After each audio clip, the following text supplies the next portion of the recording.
on Facebook. What's up, YouTube? Come on in, guys. We're already live over here on Twitch. Tried to go live on the Facebook page, and Facebook decided to have a brain fart today. So we're just going to try it again. Oh, the joys of in real time doing a live show. I'm surprised this doesn't happen more often when I do a live show. All right, let's set it up here. Start the live. Let's see if we can get Facebook to come in now. Starting the live. What is up, Facebook? Had a little trouble getting you guys on today. So Twitch, Facebook, YouTube, thank you guys for being here. We need to get started over on my show, Jimmy Rants, over on Instagram. So we are all set, ready to go. And we're going to do that now. You guys ready? Here we go.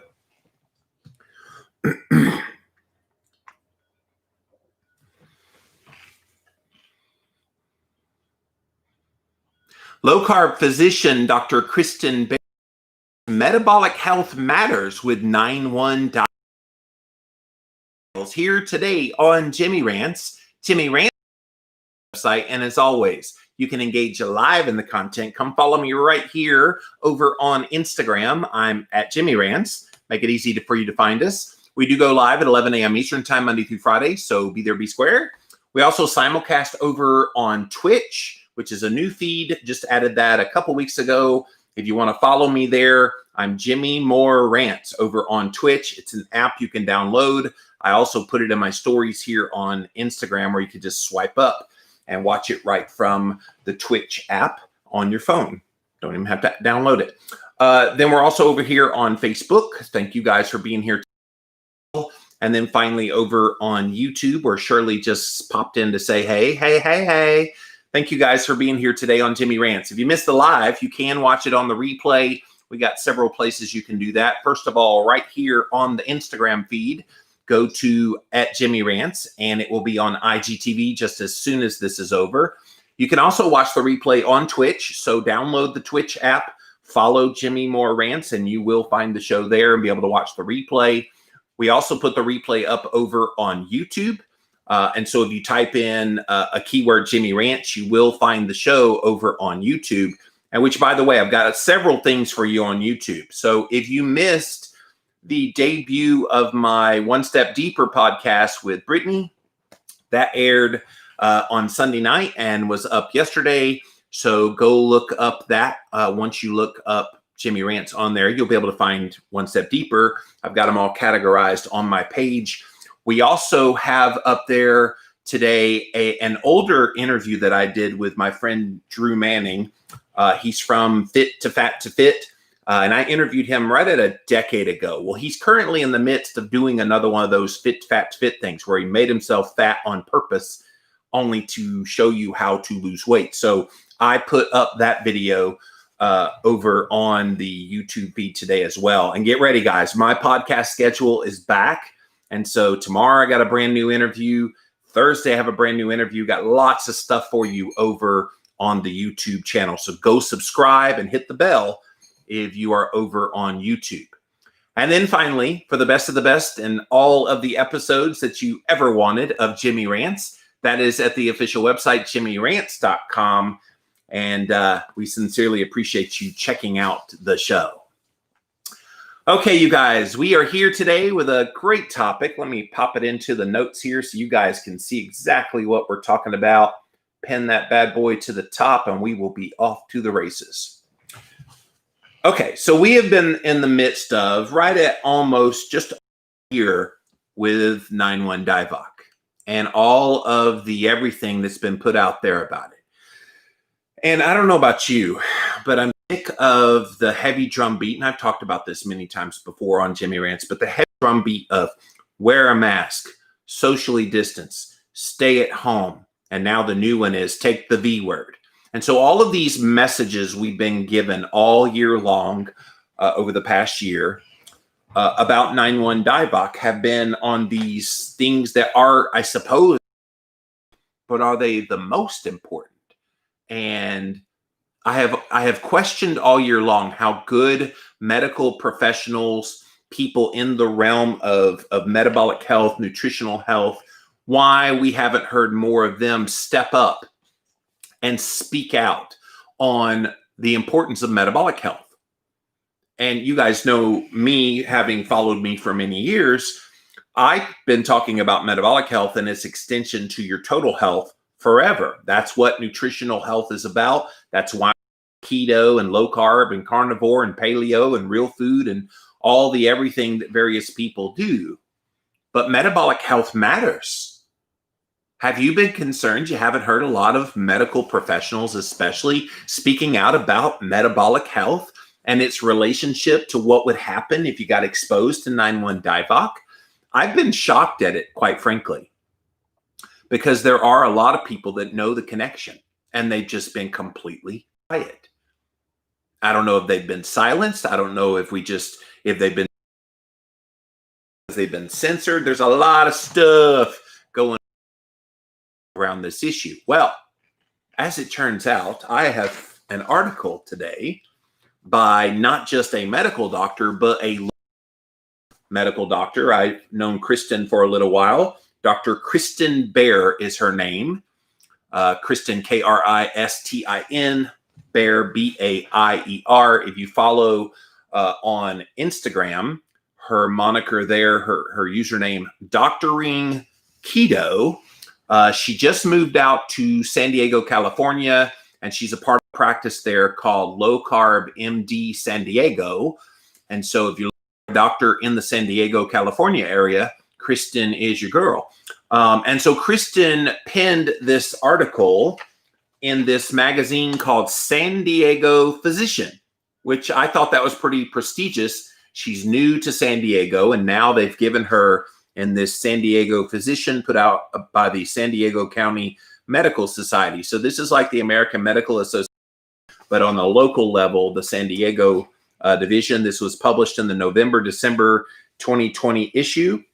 And so the article that she wrote is titled Metabolic Health in the Time of 9-1 DIVOC. Now, she writes the actual word, but I'm going to still speak in code so I don't get censored. Somebody actually asked me on Instagram yesterday, sent me a DM. Why do you say 9-1 DIVOC and V word? Why can't you say? And she said it, and I'm like, so I explained to her, you do realize people saying those things are getting censored, right? Oh, I had no idea. And I'm like, how can you not know? It's happening everywhere. So anyway, I speak in code. You guys understand now, but I guess a few people don't. But let's read this article. It's not that long, so we'll have plenty of time for discussion at the end. But Metabolic Health in the Time of 9-1 DIVOC by Kristin Baier, MD. Your patient returns to clinic for his quarterly check to reassess hypertension, which is high blood pressure, dyslipidemia, which is funky cholesterol numbers, and type 2 diabetes. Over the last few years, you've observed that his BMI slowly is breaking the threshold into obesity with an unfavorable waist circumference, hyperglycemia, which is high blood pressure, inching toward the need for using insulin, triglycerides elevating while HDL remains stagnant, and their blood pressure climbing to the verge of needing yet another pharmaceutical. All of this occurred despite his insistence on compliance with the dietary guidelines and trying his best to incorporate more movement into his day through the aches and pains of osteoarthritis. Let me pause a second. Isn't that so true? How many patients have gone to see their doctor and they have done obediently what they were told to do? Eat more healthy whole grains, cut your fat, cut your calories, exercise, and they've done every single one of those things. And yet they still have all these issues. So I never put two and two together before why I was struggling. I bought into the lie that my doctor reinforced, that since my genetics had a whole lot of things in it that made me more susceptible to obesity, susceptible to some heart issues, other kinds of issues, that's the reason why I'm struggling. And then I'm going, but is there a nutritional plan I can do that would even help with that? Oh, no, there's nothing you can do. Do you ever feel the defeatism when you go to see a medical doctor? I mean, I get it. They see so many patients and they see a lot of them not ever get better. So even in their mind, they have surmised that it must be true that doesn't matter what you do, you're just going to gain weight if you have a propensity for that. You're going to slowly go towards diabetes if you have that predisposition. And so all of these messages that they give to you then becomes a self-fulfilling prophecy because they never help them find the root cause. And people kind of say, well, doctors should promote keto and low carb. They don't know about it, guys. I give doctors a bit of a break on that because they've not been trained in nutrition. They've not been trained as to what the diet is. And people are like, but all the information's out there. You've written books about it. Other doctors have written books about it. Surely they know by now. And you act like that these people spend their free time looking at that kind of stuff. Some do, and a lot of them are in our community. But the vast majority of medical doctors, they don't take that time. They don't have the time. In the course of their day, it's patient 6 minutes out, patient 6 minutes out, patient 6 minutes out. And it's just this formulaic all day long, right? In and out, drug, in and out, procedure, in and out. And it's just, they never have the time to stop and really look and assess at what's out there. And that's why they trust like the American Medical Association and other groups to keep them on top of things. But the problem is a lot of those are now heavily influenced by pharmaceutical companies, and we know what they're pushing. In fact, I always found it curious that these doctors who don't have time for anything will sit in a pharmaceutical pitch, and it could be upwards of an hour. Now, the pharmaceutical guy or girl, usually very attractive person, comes in with a briefcase, comes in with donuts or lunch, and then pitches their drug. I always wondered what would happen if I went down to the local doctor's office just down the road there. I could go into the doctor's office and say, hey, I'd like to come talk to the doctors and everybody about a brand new protocol that could be revolutionary in the health and weight of their patients. And I bring in prime rib steak and they can eat that. And then I proceed to do a presentation all about low carb and keto and why controlling insulin naturally through nutrition, They ain't gonna let me in the door, are they? So what's the difference? It's a little bit of a side rant, but Kristin starts this off with the typical kind of interaction on or in doctors' offices between patients and doctors. The doctor said, why isn't this patient getting better? They're doing all the right things. They must be the biggest bullshit one. I so got over that one real fast. Why are we blaming patients? Now, some of them may not be doing what they're saying they're doing. Some of them are very slick at telling the doctor what they think the doctor wants to hear. But I think the vast majority of people that have been frustrated have indeed tried all the quote right things and they just not seeing the results they wanted. So she outlines that pretty well. If you're just joining us, I am reading from an article that's in the San Diego Physician magazine, just came out a couple weeks ago. And it's written by one of our own keto doctors out there, Dr. Kristin Baier. She's doctoring keto here on Instagram. Go look her up, you guys. Go follow her. But she has a great article here called Metabolic Health in the Time of 9-1 DIVOC. So we're going to continue with the story. This patient situation, talking about the sick one that we just talked about, has become all too familiar for primary care providers and specialists. Despite their best efforts and medications all at their fingertips, patients keep slipping further and further into the care of metabolic disease.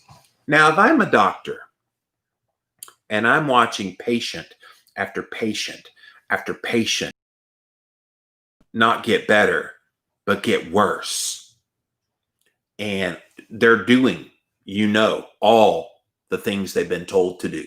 They're following all the mandates, all the protocols that you as the medical professional are giving them.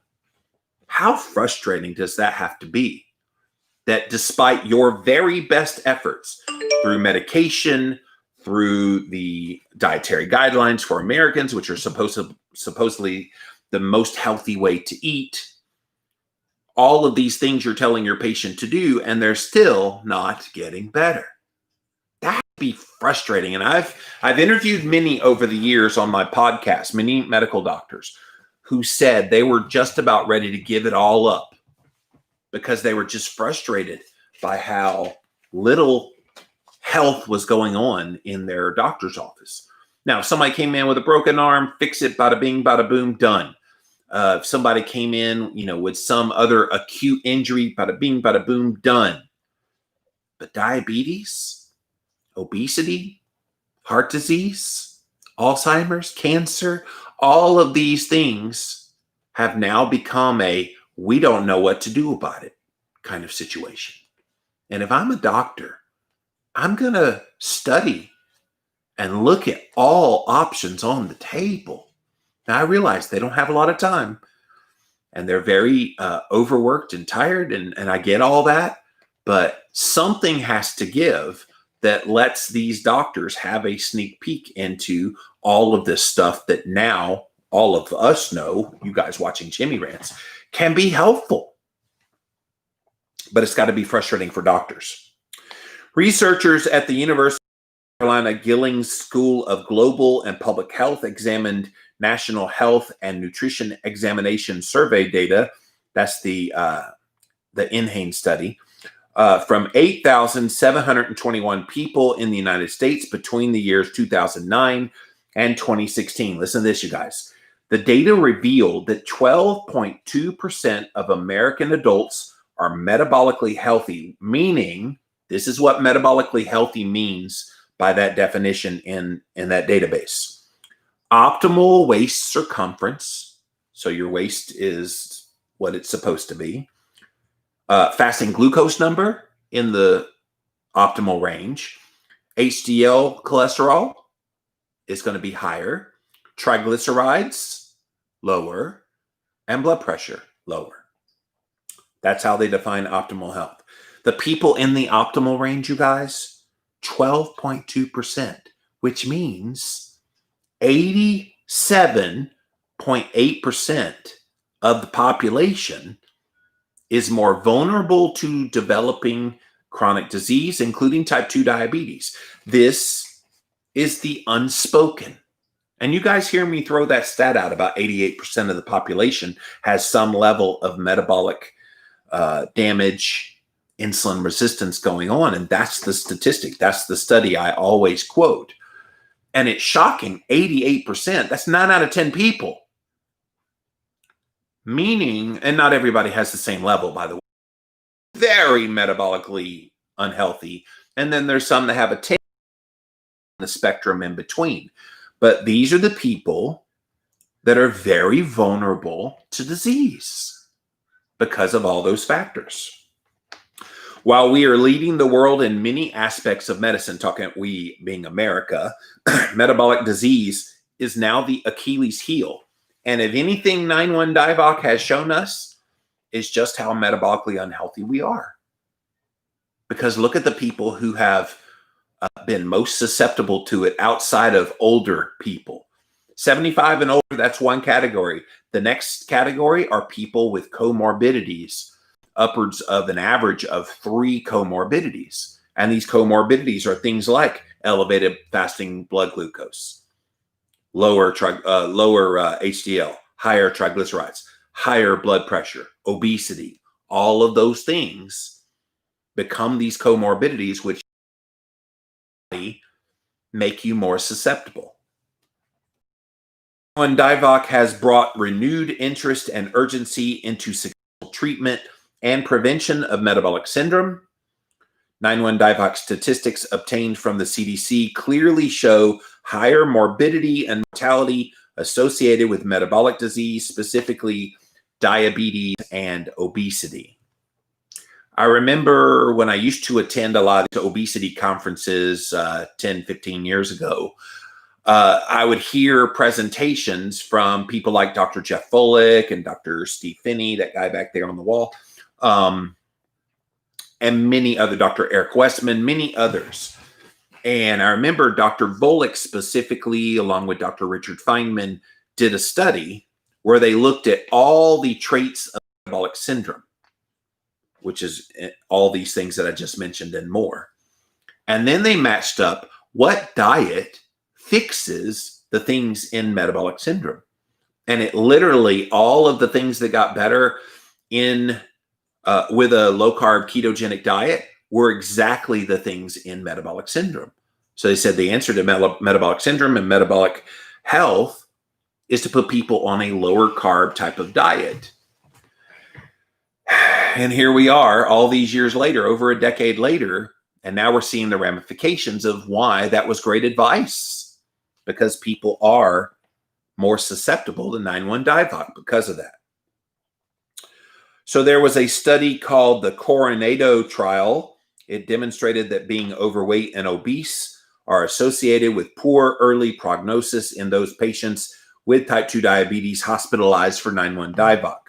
10% of the hospitalized patients died within 1 week.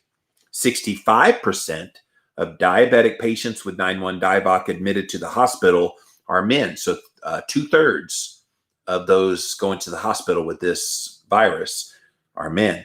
Another study confirms patients with type 2 diabetes are prone to developing severe and critical 9-1-DIVOC effect. This is something not being talked about a lot with when you are obese and when you have some of these comorbidities going on. Any treatment option for helping you deal with 9-1-DIVOC is going to be severely diluted because of your weight. And so they're not really talking about that a lot in the mainstream with this drumbeat to everybody get the V word. But if you're obese, that V word ain't going to work nearly as well, at least in the dosage that they give everybody else. It ain't going to work near as well with those people as it would with people more in line with their weight. So, and they're saying, and Kristin's saying in this article, even a lot of the therapies that are being used, even zinc and vitamin D and vitamin C and all the other things that are out there, you have to go higher doses with somebody with more weight on their body because there's a lot more to get through to give you the effects. So the complications of metabolic syndrome prior to 9-1-DIVOC have been well established, yet barriers to successful, sustainable treatment and prevention persist. At the root of the problem is the failure to adequately address the decades of lifestyle choices that lead to insulin resistance to begin with. And quite frankly, that falls on the medical field. I think we are going to have a revolution happen in medicine. It has to, you guys. If anything 9-1-DIVOC has shown us is we got to get better at prevention so that we don't have a panic mode on the back end with all these people falling susceptible to something preventable like 9-1-DIVOC. Most people who have a strong immune system and not all these comorbidities should be able to handle 9-1-DIVOC very easily. But what's happened is they've been metabolically sick for so long because they've been given the wrong information for so long that now we're seeing the ramifications of that. And it breaks my heart that we're seeing all these people get sick. We're seeing all these people that die, and it's needless. And if it's as simple as improving nutrition so that the metabolic health is improved, then so be it. But they need to teach that in the medical school. I don't know how medical schools have turned a blind eye to the critical role that nutrition plays in your health.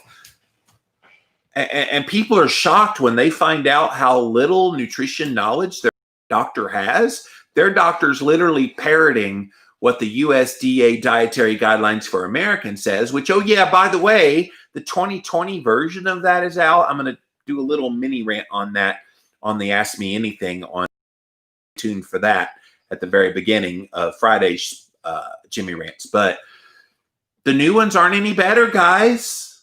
And so if that's the protocol that the doctors are promoting for patients to get healthy, we know that it's going to bomb miserably. How do you sit by and year after year after year after year and see all these patients get sicker and sicker and sicker, more drugs, polypharmacy, and it just becomes this, that's a miserable, miserable feeling if you're a medical doctor.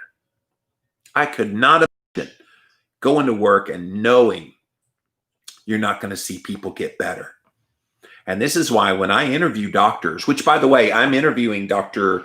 Baier, Dr. Kristin Baier on the Living La Vida Low Carb show coming up a couple weeks from now. I think the interview is actually this Friday. I will interview her and then it will air in a few weeks. So look for that. But I interview so many of the keto, low carb, paleo, carnivore doctors, and almost every one of them says they have a spring in their step when they get up in the morning. People off of insulin. They know they're going to see their patients more optimal. That's exciting, guys. I could not imagine being a medical professional wanting to make a difference in the world, which is why a lot of them got into the profession, only to see patients get worse and worse and worse every year. And it's all those lifestyle choices that they're making because they don't know what to do, and neither do the doctors until they become awakened. In our current healthcare system, physicians are burdened with time constraints that are imposed by hospital administrators and the insurance companies, as well as the pressure to be profitable. This is something people forget about. They just think, oh, doctor, rich.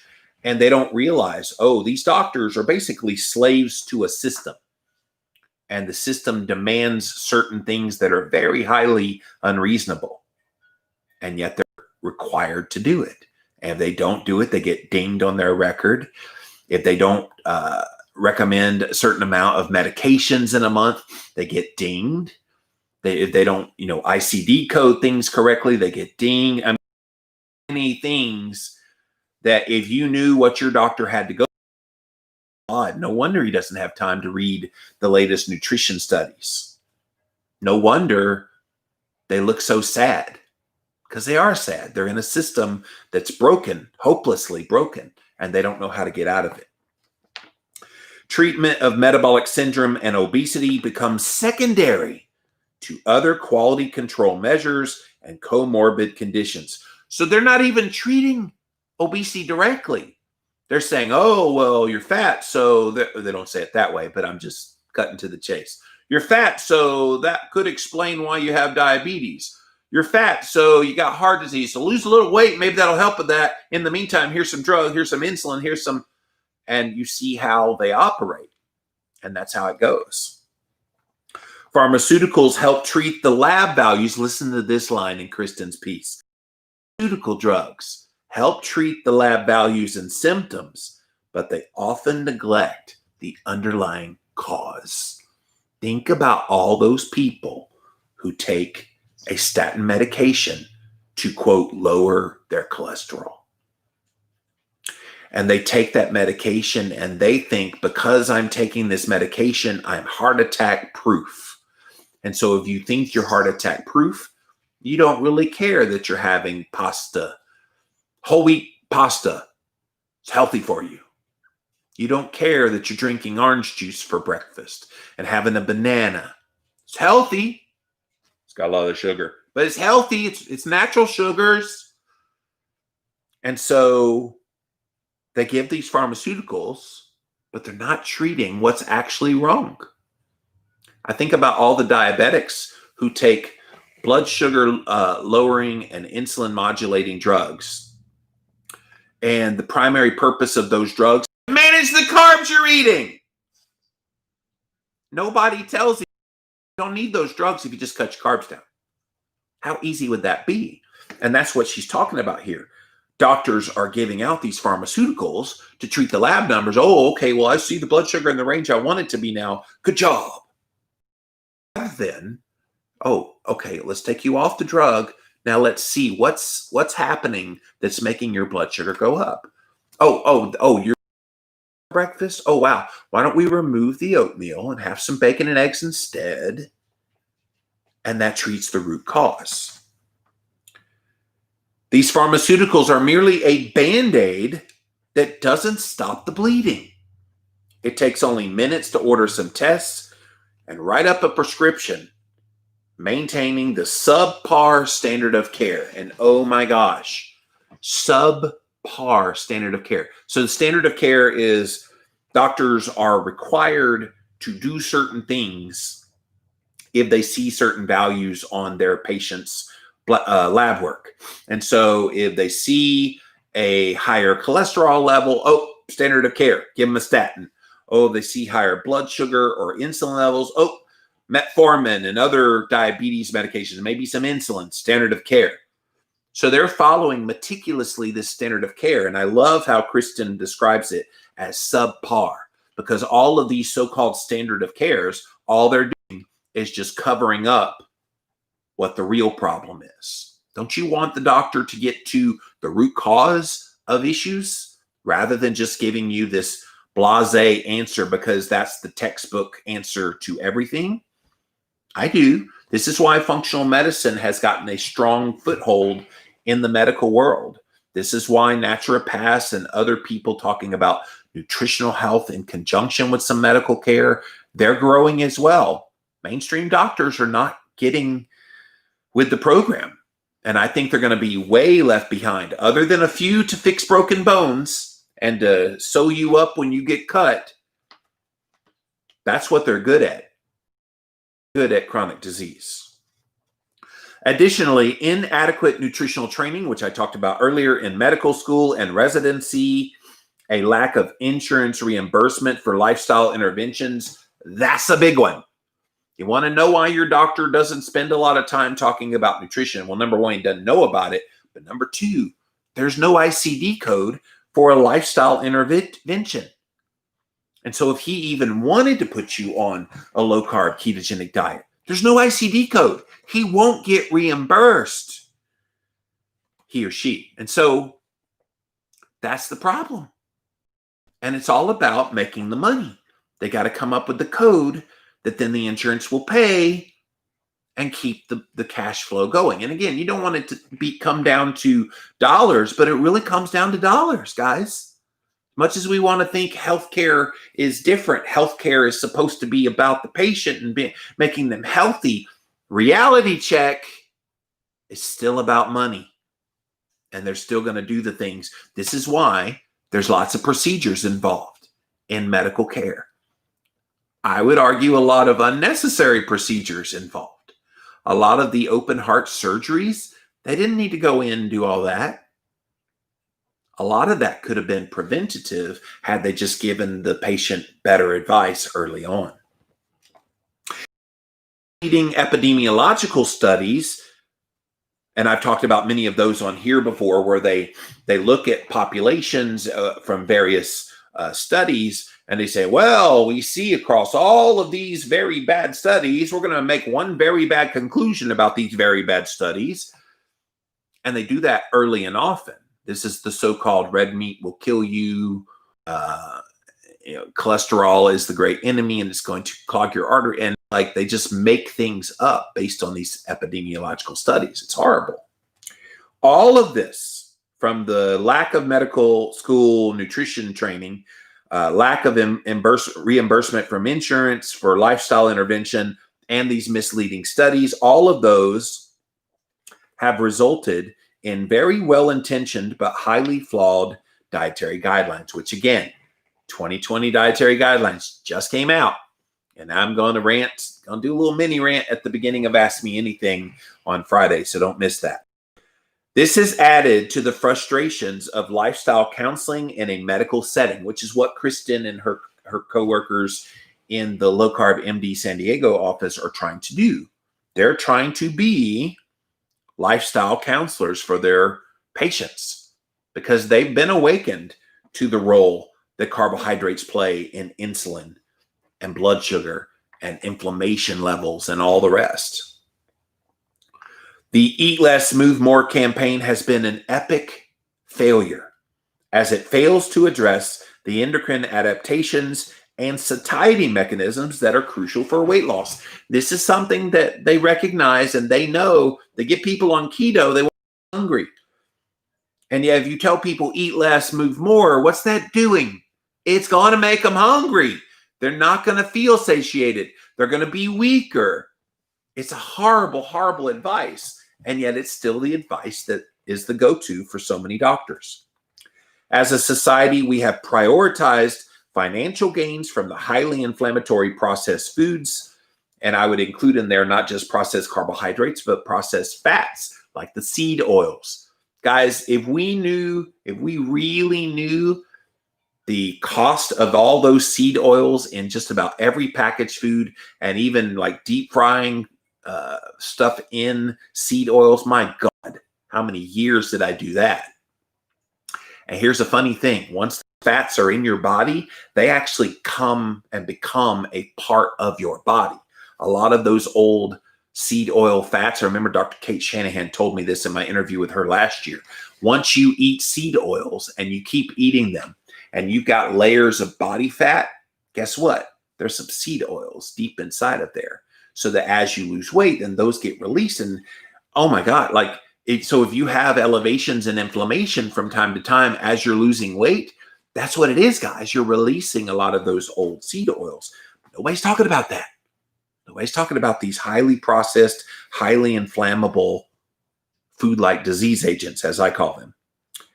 We should instead be choosing nutrient-dense whole foods. And if we did that, that would improve the health of our country, which again is a well duh. Not once have they told us eat better food, eat real food, get sunshine, move all the things. They just haven't done it. So attempts are being made to address all these holes and obesity training. The American Board of Obesity Medicine has recognized the challenges that physicians face. And as a result, they created a certification focused on education pertaining to all the complexities of obesity management and all the associated comorbidities. I don't know why that hasn't happened before now. Now, I know this group, this American Board of Obesity Medicine. They used to be called the American Society of Bariatric Physicians, but I know them, and they have been focused on this. But they are a very small group of doctors in a very big sea of doctors. And unfortunately, until some of these bigger organizations get on board, it's not going to really go anywhere. The problem is all those other associations are heavily funded by pharmaceutical companies. You get big pharma out of the equation, and metabolic health becomes a priority, with a low-carb ketogenic diet being the basis for every insulin-resistant patient. Starts tomorrow if you get the pharmaceutical industry out. The problem is the wolf's in the hen house, and the wolf's having a heyday. As one of the few specialty board certifications that does not require a long-distance residency, talking about this thing from the American Board of Obesity Medicine, it has gained popularity in recent years as the obesity epidemic continues to grow. From 1999 to 2000 through 2017, 2018, the prevalence of obesity, listen to the jump just in those about, it's like 18, 19 years. The obesity rate went from 30.5% in 1999, 2000 to 42.4% 3 years ago. And the prevalence of severe obesity went from 4.7 and it basically doubled to 9.2. Clearly, we have a need for better management and education, but will this be enough to sufficiently address the obesity epidemic? As a diplomat of this organization, I can attest that anti-obesogenic pharmaceuticals are very encouraging. There are some good ones out there if people are still having trouble. Modestly effective, so they do have some efficacy, and they're considerably safer than surgical interventions in appropriate candidates. However, they don't replace lifestyle and behavior interventions needed to achieve long-term results. Having a team of obesity Certified physicians, bariatric surgeons, dietitians, and psychologists would provide comprehensive care, but would also be very time-consuming and costly for patients. Man, I have dreamt of the day that I could walk into a medical facility and go see some specialist with whatever it is I'm dealing with. So if I have a heart health issue, I go see a cardiologist, but then there's other specialists along the way. And I love this. You got board certified obesity physicians, bariatric surgeons, dietitians, psychologists. I think across the board, I think an exercise physiologist would be kind of cool, and have all of this on the same campus, but it's extremely expensive to do that totality of medicine. So at the forefront of her training and the overall approach to treating metabolic disease is the role of insulin resistance on weight loss. This is missing currently from the medical school curriculum. Doctors correctly associate insulin with glucose homeostasis. As a result, we are taught to check glucose levels. And if glucose levels are within the proper range, then we just assume insulin is within an acceptable range as well. That range is between 70 to 100 milligrams per deciliter for your blood glucose. And if the HbA1c is less than 5.7. Now, I would say the 70 to 100 with blood glucose, perfectly fine, but it's not a surrogate marker for insulin. If any doctor ever tells you, oh, your glucose is fine, what about my insulin? Well, it's fine too, because your glucose is fine.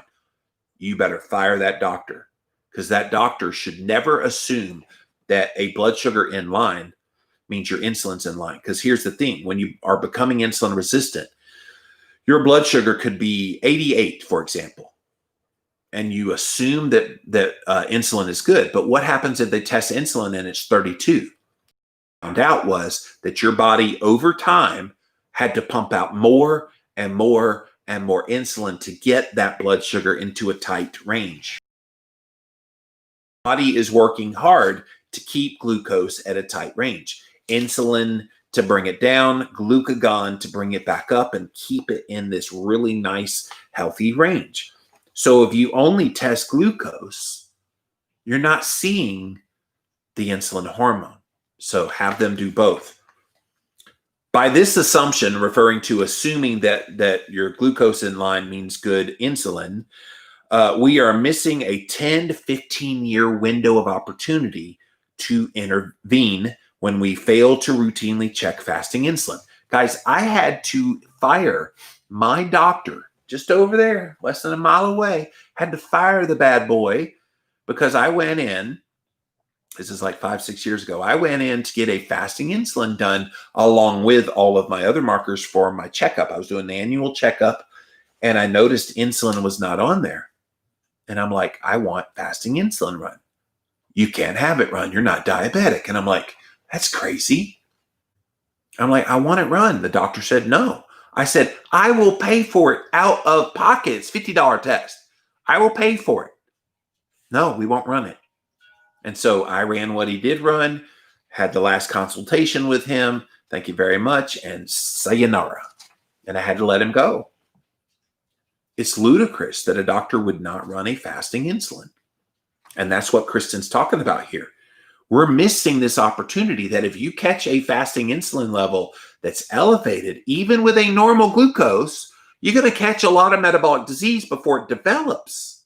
And this is why we have that 88% insulin resistance going on. Euglycemic hyperinsulinemia is when an increase in visceral adiposity, which is belly fat, hypertension, high blood pressure, and unfavorable lipid patterns, which is low HDL cholesterol, high triglycerides, begin developing.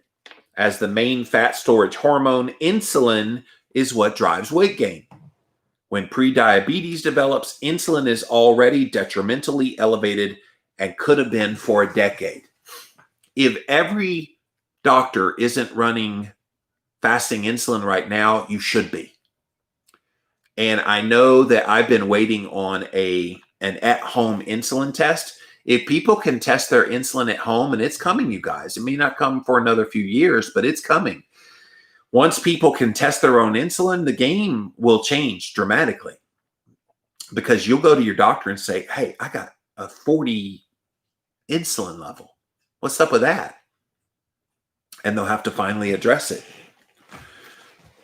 Prevention and early intervention efforts at maintaining insulin sensitivity prior to hyperglycemia are critical. You don't just develop type 2 diabetes overnight. You don't just develop heart disease overnight. You don't just develop Alzheimer's disease overnight. These things develop years, decades. And if we simply ran a fasting insulin, we would catch them long before they happen. She's so right here. And this is the major glaring hole that's missing in the whole healthcare system. Why does it take a layperson like Jimmy Moore to point this out? It seems so self-evident, right? And I've been screaming from the mountaintop about this for 15 years, trying to get people to understand your insulin matters. The doctor refuses to run it. You figure out a way to run it. There's all kind of ways you can self online, by the way. Here in America, those of you that are international, sorry, I don't know what it is in your country, but here in America, there's only like 4 or 5 states where you can't run this. But here in America, you can actually run your own lab. There's any lab test now. There's little centers all over the country, and anylabtestnow.com. I use this one called privatemdlabs.com. You can run pretty much any test that you want in the medical world. Now, still find you somebody to help you interpret those tests, but you can run your own tests. And that's how I run my fasting insulin now. It's how I run a lot of the tests that I do. Discouragement over seeing patients slip further and further into the RAS of their disease has created a need for a new branch of medicine, weight loss through metabolic health. We need a lot more of those. Imagine for a moment that you go to a practice that is focused on reducing your insulin levels, and thus, by doing that, improving insulin sensitivity that will ward off all chronic modern disease. That's preventative care. I think that's what people think they get when they go to see their doctor. They think that doctor's giving them things to help prevent disease. It ain't happening, guys. One that can cater to the patient's desire to learn more about proper human nutrition, physical conditioning, stress management, psychological barriers to implementing change. With competent execution, medication de-prescription becomes the norm. In other words, you're already on meds. We're going to take you off of meds. The patient's vitality and energy returns. Healthcare costs actually go down when you do this. Appointments become fewer and further between, and physician job satisfaction returns. All the low-carb doctors you love out there, you guys, this is their life. This is exactly what they're doing. And it's a business model that could be replicated if other doctors would just see the vision. I don't know how doctors like Kristin and others, Dr. Westman, all the ones around the country, how they have a pool of patients that get better, and how there's no curiosity by other doctors wanting to look at those records. I'll tell you, Dr. Westman has told me many times that he gets referrals from other doctors. When other doctors get so exacerbated by patients, they're like, we don't know what to do with you. We're sending you to Westman. And of course, Eric gets them and he's like, okay, well, let's talk about nutrition. Literally, that's all he does. And all these other doctors could easily do it. They just choose not to do it, which is curious to me. Low Carb MD San Diego, which they have a website. Go check them out, lowcarbmdsandiego.com. It opened last year in July. It's a membership-based model designed to combat the afflictions of metabolic dysfunction, things like obesity, dyslipidemia, type 2 diabetes, non-alcoholic fatty liver disease, and hypertension. The medical weight loss programs offered emphasize nutritional interventions that will help reduce your insulin resistance, lower inflammation, and energy toxicity for restoration of appropriate metabolic functioning. While metabolic health improves, weight naturally settles in the healthy range with preservation of muscle mass and lean tissue. This is what I tell people all the time. Don't lose weight to get healthy. You need to get healthy in order to lose weight. Now, it seems so backwards from what we've been taught all of these years, but you truly need to get healthy. And how you get healthy is changing the diet, changing the lifestyle, implementing various practices. I use various practices, you guys. I meditate. I've got red light therapy. I've got infrared sauna. I've got stress management types of things that I do. Got like a massage chair and a hot tub and all the things.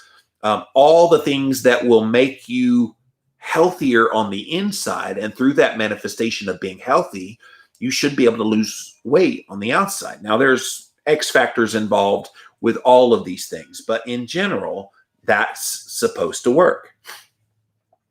Within a matter of just a few weeks of therapeutic carbohydrate restriction, liver size decreases, blood glucose returns to normal, and it does happen very quickly. This type of practice is similar to a direct primary care or a concierge structure, but it has a niche comparable to specialty care. So they're saying if you're used to going to see your doctor and having a typical copay, 20, 30, whatever dollars that the copay is, and then if you have things done, you pay a certain percentage, blah, blah, blah. That's the standard kind of model. Concierge care of a specialist going to be a little more expensive, but look, more expensive, but more effective. Would you rather pay a little to get bad care or pay an appropriate amount to get the best care? I think if you ask most people, they're willing to get the best care if they want to be better. They don't want a Band-Aid, and yet you're still bleeding underneath the Band-Aid, right? It is designed to complement the primary care physician who does not have the adequate time or resources to address obesity or to treat the underlying cause of metabolic syndrome, which is insulin resistance. I love that. We're not saying fire your doctor. We're saying because your doctor doesn't have the time and doesn't have the knowledge about how to treat metabolic disease, come see us. We're physicians as well, and we will help fix that part so that your doctor's job ends up being if you hurt yourself and you need acute care where you need sewed up with stitches, you need a bones put back together again, let them do that. We know how to do that too, but let them do that. We want to take care of the chronic disease. Surgeons have also found utility in this care model as a way of reducing surgical complications related to non-alcoholic fatty liver disease and hyperglycemia. So non-alcoholic fatty liver disease, by the way, primarily promoted from the consumption of fructose, because that fructose can't get metabolized. It has to go right to the liver, and it just churns and churns and churns in the liver until it becomes fatty. And it ain't good for your health once your liver becomes fatty. By utilizing a membership fee as opposed to using insurance, requirements that limit doctors previously have been lifted. This allows for an increase in time spent with patients. So the reason they're doing the membership fee instead of going the insurance model, insurance requires they only get 5 or 6 minutes with the patient and they're out. Kristin knows they need more than that to teach them. And so in their business model of having a membership fee, it lets them pretty much do whatever they want with the patient to educate. So they provide education. They address any underlying impediments to weight loss. Patient rosters can be 1/3 the size of a traditional practice. So they don't have to have a ton of patients in order to make this work. Overhead costs are greatly reduced by eliminating the need for support staff handling insurance claims and billing. Can you imagine like how hard that is on most doctors' offices? Through remote monitoring and communication platforms, a partial or completely virtual experience is also possible. So you could go wherever you live. I don't know if they take foreign patients. So I see a few of you are from Canada on here. I don't know if they take Canadian patients, but I know that they'll take them in America. But that's interesting that they could see you virtually like that. It could further reduce overhead of a brick and mortar location. In addition, metabolic health improvement has shown to increase your survival from 9-1 DIVOC by improving insulin sensitivity. All of this is in addition to reducing exposure through customary hygiene and safety practices, True health extends beyond prescriptions to controlling symptoms and lab values. Innovative, progressive, and effective options exist as an adjunct to the care that you're already being provided. So guys, once again, Dr. Kristin Baier. In fact, I got a picture of Kristin on my phone so you could see her. There's what she looks like.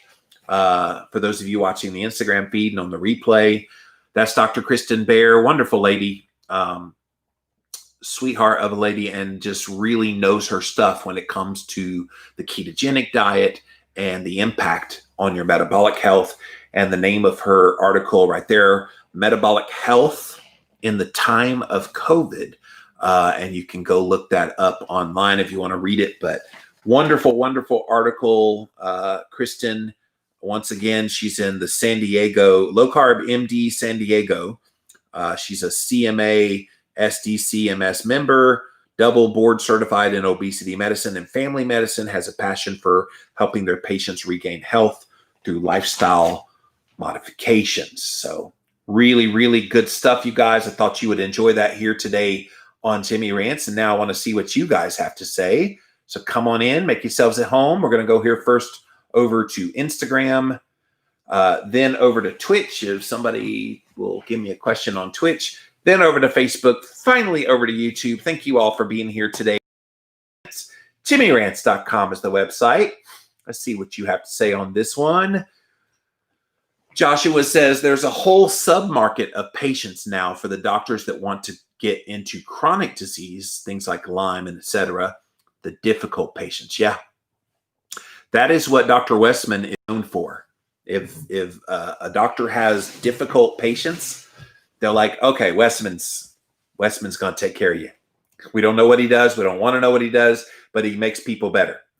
It's crazy. Keto Blazer RN says my endocrinologist actually recommended keto instead of increasing my diabetes medications, and I got off all the meds except for Ozempic. No more insulin, metformin, or glimepiride. That is awesome. Joshua says our body stores toxins in our fats. Yep.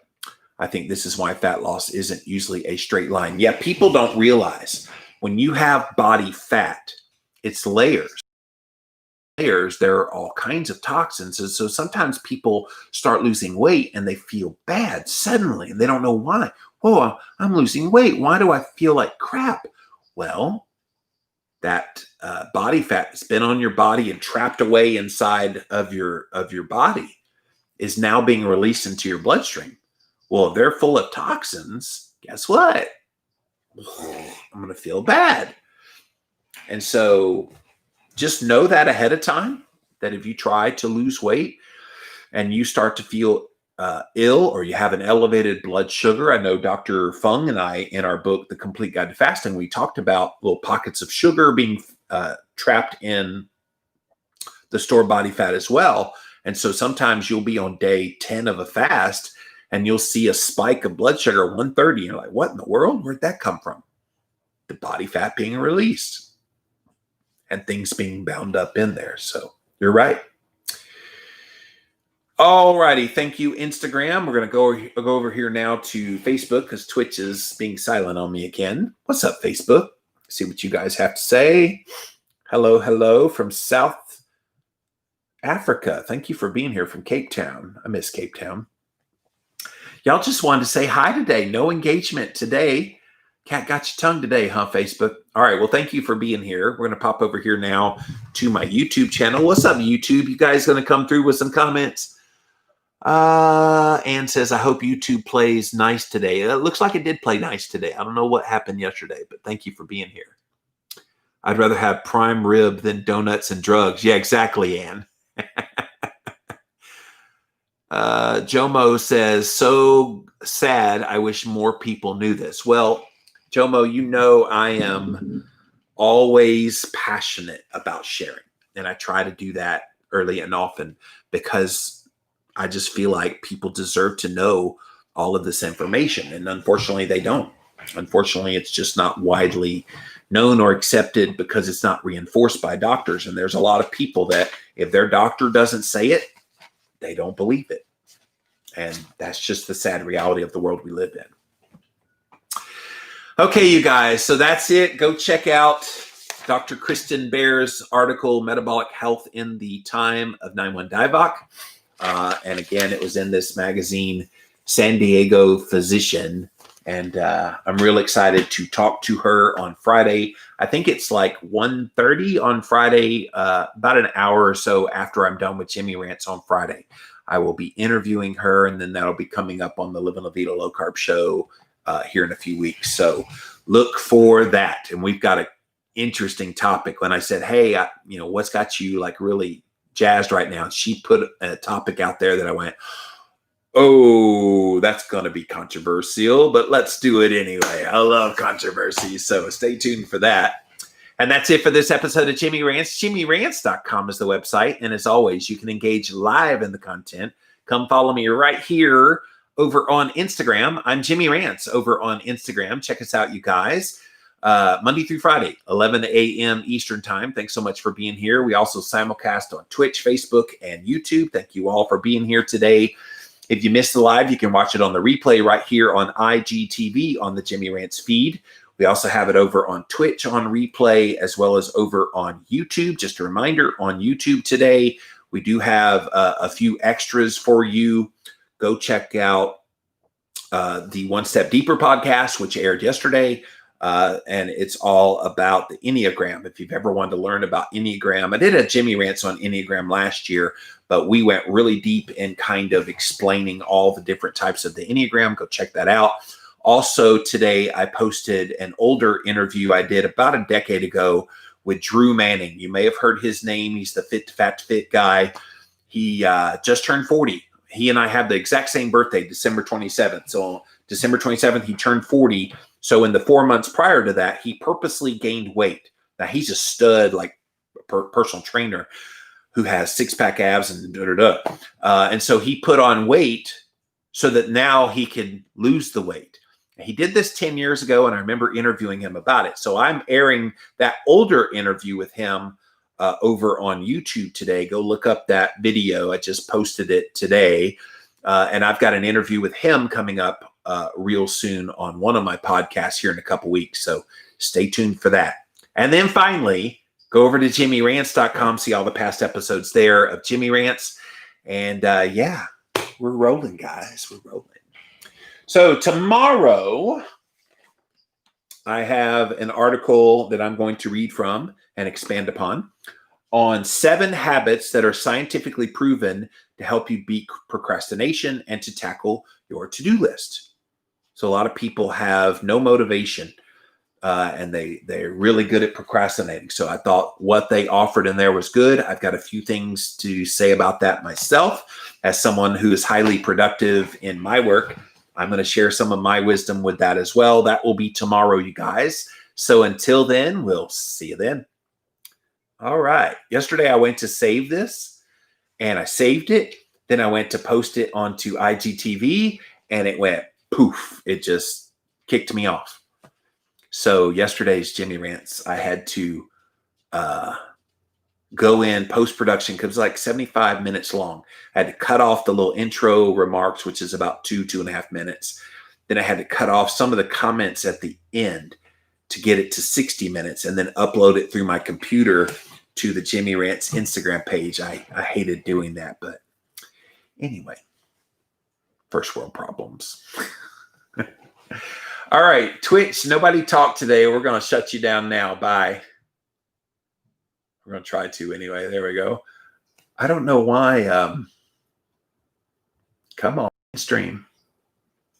I don't know why they don't talk. There's people on there. I see them on there. They're just not talking to me. A lot of you didn't talk today. Started keto again starting today. Fell completely off during the holidays. Kristin, you're not alone. Between COVID and the holidays and the stress and this uncertainty still in our country and world right now, it's enough to kill a horse, the stress that's going on right now. So you got this, girl. You got it. All right, I'm going to pop off of here for now. Thank you guys for being here today, and we'll see you again tomorrow. Bye. Bye, YouTube. Appreciate you being here. Starting the live.